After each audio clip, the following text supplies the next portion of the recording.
স্নোতে ঢাকা আমাদের নগরী।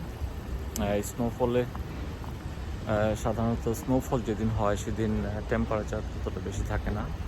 স্নোফল শেষ হওয়ার পরে টেম্পারেচার ডাউন হয়, টেম্পারেচার -10 হয়ে যায়, -15 হয়ে যায়, এবং সবগুলো হ্যাজার্ড শুরু হয় স্নোফল করার পরে। নর্মালি যেদিন স্নোফল হয় সেদিন টেম্পারেচার বেশি থাকে। এটা স্নোফল হওয়ার পরে এই স্নোগুলো যখন সাথে উইন্ড থাকে, উইন্ড আর স্নো মিলিয়ে টেম্পারেচার যা থাকে তার চেয়ে বেশি থাকে ফিল। সাপোজ -5 হলে ফিল থাকে -10। Is the reality.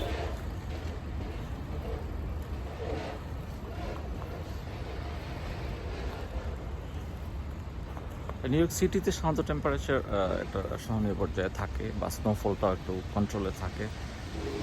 বাট আশেপাশে সিটির আশেপাশে যে কাউন্টিগুলো আছে, কাউন্টিগুলোতে যদি আমরা যাই, প্রচুর স্নোফল, ইভেন 10 ইঞ্চ স্নোফল থাকে, তার চেয়েও বেশি থাকে।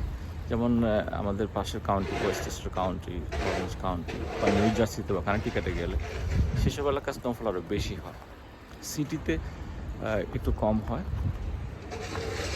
তার মানে সিটিতে বেশি প্রিকশন নেয় তা না, সিটিতে এমনি একটু হয়তো ওয়ার্ম থাকে বেশি, কারণ এখানের বাড়িঘরগুলো এতটা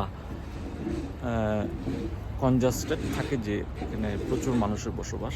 বাট সিটির আশেপাশে অন্যান্য স্টেট অথবা সিটির বাইরে অনেক দূরে দূরে বাড়ি থাকে, প্রচুর গাছপালা থাকে, সেই জন্য ওখানে পাহাড় থাকে, সেখানে প্রচুর স্নোফল হয় এবং সেগুলো বেশি স্নোফল হয় সিটির বাইরে। আমি লাস্ট উইকে আমি একটা ইয়েতে ওয়েস্টেস্টার কাউন্টি ইয়াংকার্সে গিয়ে আমার গাড়ি পাহাড়ে ওঠার সময় গাড়ি আটকে গেছিলাম। কারণ স্নোতে গাড়ি যদি আটকে যায়, ব্রেক তখন কাজ করে না, তখন গাড়ি পাহাড়ে ওঠার সময় গাড়ি ডাউনে চলে যায়, চান্স টু বিগ অ্যাক্সিডেন্ট। ওটা আমার একটা বড় শিক্ষা হয়েছে। এই জন্য আমি আজকে থেকে সিদ্ধান্ত নিলাম যে আমি স্নোফল অ্যাটলিস্ট গাড়ি নিয়ে করব না, টু মাচ রিস্কি।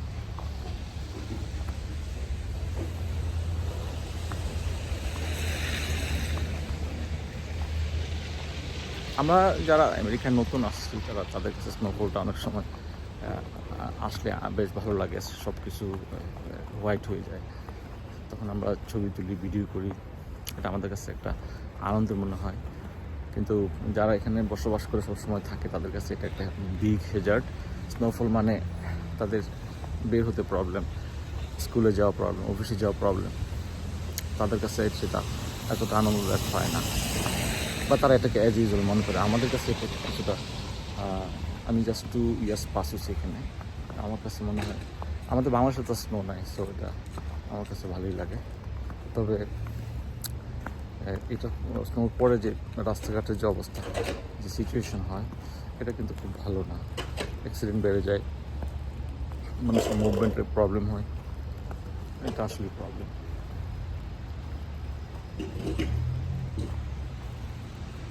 বাংলাদেশে নাকি শীত একটু বেড়েছে, টেম্পারেচার কম, মানুষ শীত অনেক কষ্ট পাচ্ছে। তো এই যে টেম্পারেচারটা এখানে মাইনাস যখন হয়, এটা যে কী পরিমাণ শীতটা এখানে না এলে বোঝানো যাবে। যে আমার গায়ে প্রচুর স্নো পড়ছে, স্নো আরও বাড়তেছে, কিছুটা কম ছিল, এখন বেড়ে গেছে।